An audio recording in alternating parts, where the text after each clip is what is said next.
So do you know what's causing the spike in the Midwest?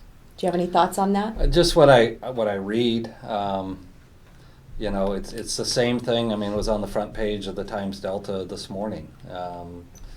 Tim Lutz, the Tulare County Health and Human Services Agency Director, really attributes it to gatherings, large gatherings, mid-sized gatherings, churches, unfortunately, allowing parishioners to worship inside the churches despite the violation of the governor's orders.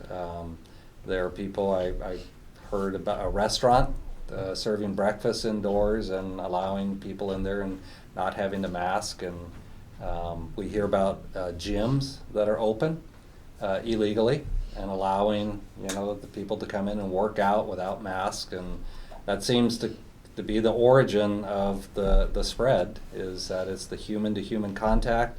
The CDC even revised, it used to be that the CDC said you had to be in like constant contact with an exposed person for at least 15 minutes for the virus to be able to successfully pass.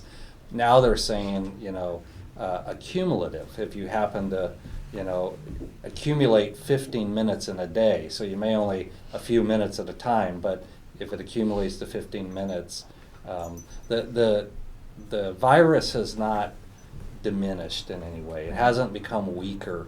And so I guess get back to the question is, I think the Midwest is, they're just experiencing the same thing. People getting frustrated, restless. I can't, we've been doing this for 8 months. Yeah. I just can't do it. So I think that's why we're seeing it in the Midwest, but it's not just isolated to them. Yeah, but isolation is so hard.